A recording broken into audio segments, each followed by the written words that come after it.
Number one, maybe God's not watching. Imagine sitting in church, eyes glazed over, pretending to care about the sermon, and then your brain just casually tosses in, what if this is all made up? Today, that's just called having a thought. But 200 years ago, that was called heresy, and it was a fun little ticket to public humiliation, excommunication, or, depending on where you lived, a one-way bonfire experience. The human brain has this delightful habit of questioning authority. It's called cognitive dissonance, and it happens when your beliefs don't quite line up with reality.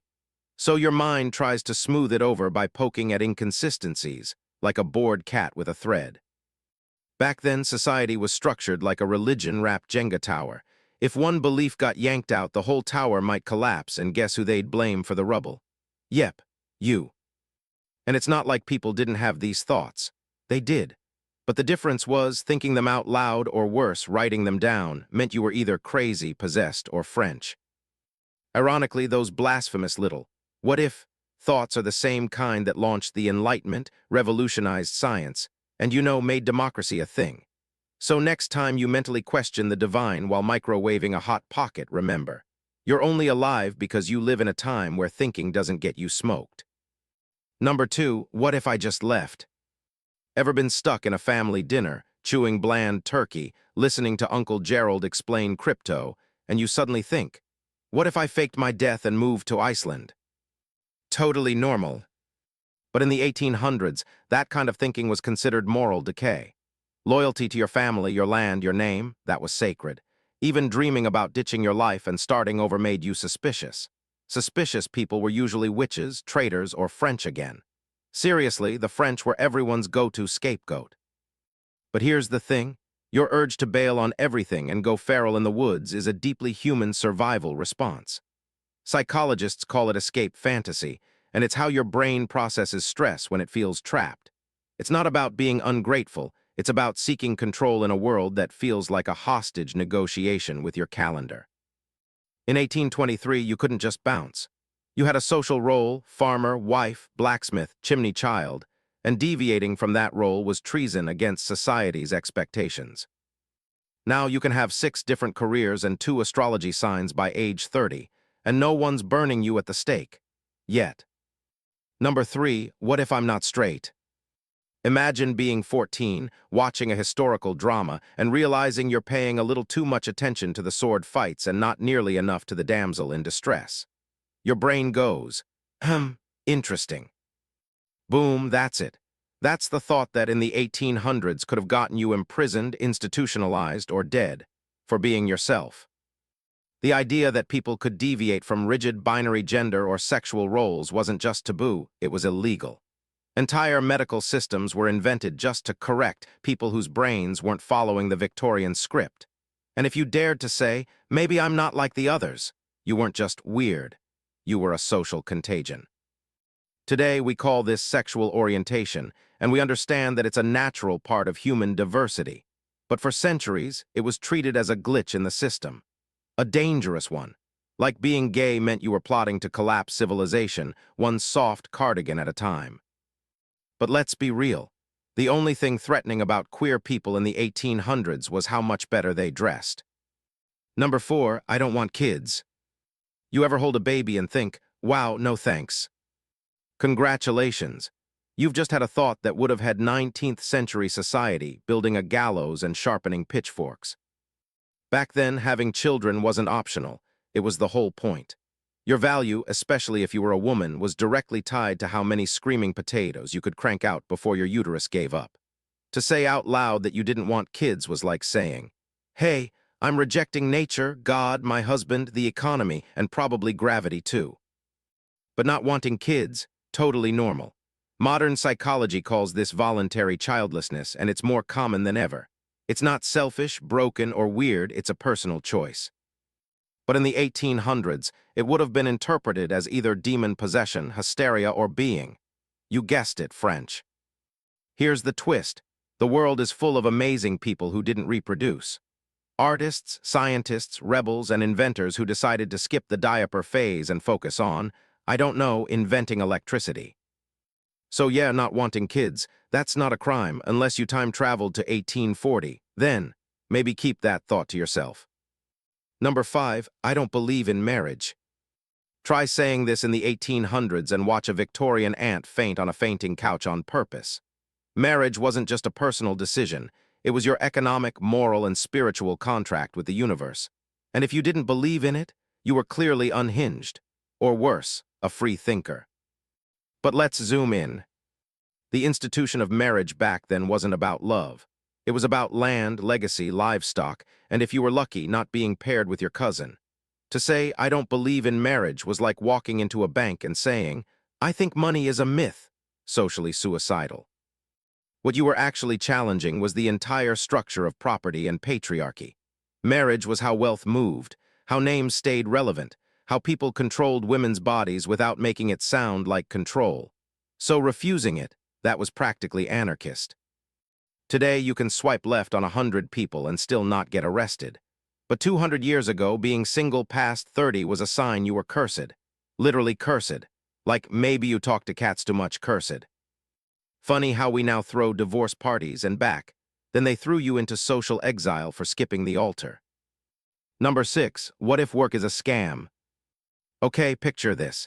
It's 1822, you've been working since dawn weaving socks or shoveling coal or whatever soul-flattening task the Industrial Revolution assigned you. Suddenly, your brain goes, wait, is this really what life is supposed to be? Boom, you're now a revolutionary, or a slacker, or a lunatic, maybe all three. The idea that work might be exploitative wasn't something people were allowed to think, especially not loudly. Work was framed as noble suffering. It built character. It proved you weren't some kind of vagrant or, brace yourself, a philosopher. But here's the tea. Psychologists now understand that chronic overwork destroys mental health.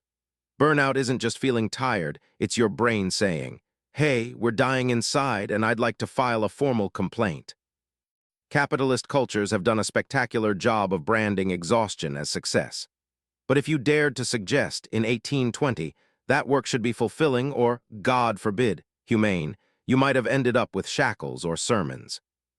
Now people make podcasts about quitting their jobs and moving to Bali. Back then, you were the job, and the system owned your time like it owned your teeth.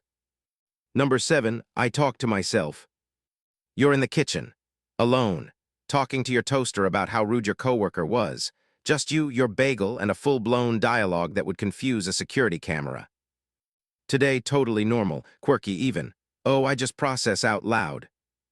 But a couple centuries ago, straight to the asylum. Talking to yourself was seen as a sign of madness. The first red flag before your neighbors reported you to the nearest religious authority. People genuinely believed that internal monologues made external were whispers from demons or divine punishment. But science now tells us that self-talk is actually healthy. It improves focus, regulates emotion, and helps you problem solve. Your brain is just running a little software update, but out loud. In fact, athletes, musicians, and astronauts are trained to use self-talk to boost performance. Meanwhile, if you did that in 1795, people assumed you were preparing to cast a spell or confess to a murder. So next time you catch yourself muttering, "Why are all the spoons dirty again?" to the fridge, relax. You're not crazy, you're just time-traveling too far ahead for the 1800s to understand. Number 8, I feel depressed. This one's big, because having a bad day in 2025 means ice cream and a mental health app. But in 1825, it meant a one-way trip to a sanitarium, complete with leeches, holy water, or being locked in a room with inspirational Bible verses and no windows. The idea that sadness, hopelessness, or fatigue could be part of a mental health condition was completely off the radar. You weren't depressed, you were melancholic, which basically meant, we don't know what's wrong with you, but it's probably your fault. Worse, it wasn't treated like a medical issue. It was seen as laziness, weakness, or moral failure. If you said, I can't get out of bed, the solution wasn't therapy, it was prayer and more chores. Modern neuroscience explains that depression is a complex cocktail of brain chemistry, stress, trauma, and sometimes just life being awful. But 200 years ago, you'd get bled out with a rusty knife to balance your humors. Now we talk about serotonin and burnout. Back then, you were lucky if someone didn't just call in an exorcist. Number 9, this system makes no sense. Picture yourself in a town square in 1810. You're watching some poor farmer get fined for using the wrong road to sell his turnips, and you think, wait, who made these rules, and why do they suck? Congrats, you've just committed a thought crime. Back then, questioning the system, any system, was an immediate red flag. Monarchies, churches, guilds, and local lords all ran on a single assumption: shut up and comply. And if you did, that made you dangerous, like let's toss you an a-hole dangerous. Today, questioning the system is practically a hobby. We meme about it, start entire Reddit threads, make YouTube videos called things like the legal scam of parking tickets. But in the past, even minor complaints about laws, taxes, or why the baker's son got all the good land could land you in a dungeon, or worse, in a very polite re-education session with the town priest. This isn't just about rebellion, it's about critical thinking. Humans naturally ask why when things feel unfair. That's how societies evolve. But when power's fragile, it responds to questions with torches. So yeah, if you ever rant to yourself, this policy makes no damn sense, just know your 1800s self would have whispered that thought very quietly while scanning for snitches. Number 10, I'm not okay with this. Raise your hand if you've ever been in a group, someone said something truly unhinged, and you smiled awkwardly because conflict is the devil. Now imagine, in 1820, you felt deeply uncomfortable with some local custom, like marrying your cousin or punishing kids with demons carved into paddles, and you said, hey, maybe we don't do that. Instant heretic, certified village menace. The phrase, I'm not okay with this, would have been seen as a direct attack on tradition, and tradition was king. Your personal comfort or ethical standards, not even a footnote.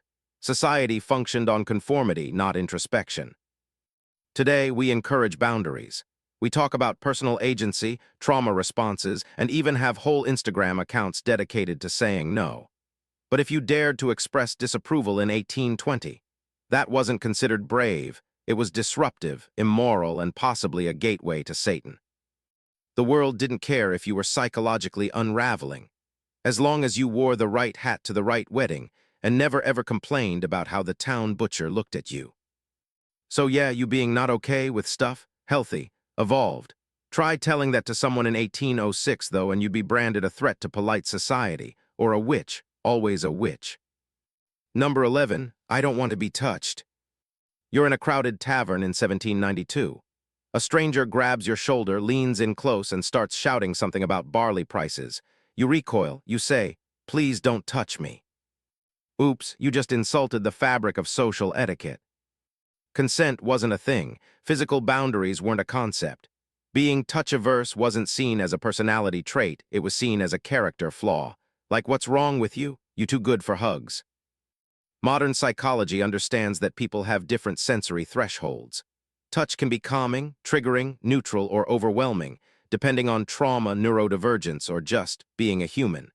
But in the past, if someone wanted to pat your back or grab your face or jiggle your elbow during conversation, that was their God-given right. Refusing physical contact could mark you as rude, suspicious, or unnaturally cold. And if you were a woman, it was even worse. You were expected to be gracious, even when uncomfortable, especially when uncomfortable. Today, we use words like boundaries and consent culture. We have consent workshops and safe spaces. 2 centuries ago, saying, don't hug me made people think you were possessed, or, again, French. Number 12, I think differently. This one might sound harmless, but if you'd ever said, I don't see things the way other people do, in 1815, you might have been tied to a chair and examined like a lab rat, assuming labs even had rats yet. Original thoughts were considered dangerous. Thinking differently wasn't quirky, it was untrustworthy. Whether it was a new idea about farming, medicine, religion, or relationships, individual thought was a threat to the hive mind. Neurodivergence, not even a concept. People who thought, spoke, or acted oddly were labeled as defective. They were locked away, laughed at, or corrected with terrifying force. Many were institutionalized simply for existing outside the norm. Fast forward to today, and we're finally beginning to understand things like autism, ADHD, bipolar disorder, schizophrenia, not as curses or crimes, but as neurobiological realities. People think differently because brains are wired differently. But in 1820, Thinking differently was your final monologue before being banned from dinner parties or life. Number 13, I deserve to be happy. Let that one sink in. Today it's printed on mugs, stitched into throw pillows, and chanted by yoga instructors across the globe. But 200 years ago, saying I deserve to be happy would have sounded like complete nonsense. Arrogant even. Happiness wasn't a goal, it wasn't a right. It was a byproduct, something you maybe earned after years of duty, obedience, child-rearing, back-breaking work, and not questioning the government. And even then, your reward was not being poor. Maybe. Saying you deserve joy, peace, or anything other than survival, that would have made you a selfish hedonist with no respect for tradition. People believed that suffering was noble, that denying yourself was holy, and that life was meant to be endured, not enjoyed. But now we have positive psychology, therapy, journals with prompts like, "What made you smile today?" and an actual science of happiness. We know that joy isn't just a warm fuzzy, it's vital for emotional resilience, health, and connection. Your 1800s self would have been told to stop whining and go milk something. Number 14, I think this is all a simulation. Let's end on a fun one. You're lying awake at 3 a.m., staring at the ceiling, and your brain whispers, what if reality isn't real? What if none of this is? You fall down a spiral of late-night videos, simulation theory, quantum physics, and the possibility that your toaster isn't real. Congrats, you're officially a modern human with existential dread and access to Wi-Fi. But in 1820, thinking that the world wasn't what it seemed wasn't philosophical, it was dangerous. Metaphysical speculation outside the bounds of religion was suspicious at best, criminal at worst. If you dared to suggest that reality might be an illusion, you weren't a deep thinker. You were a threat to the natural order or just completely insane. Today we make movies about it, we meme it. Elon Musk casually mentions we're probably in a simulation and keeps sipping his weird health drink. Meanwhile, Descartes is spinning in his grave trying to copyright, I think, therefore I am. Your 19th century ancestors had the same thoughts. They just didn't have Reddit to vent on.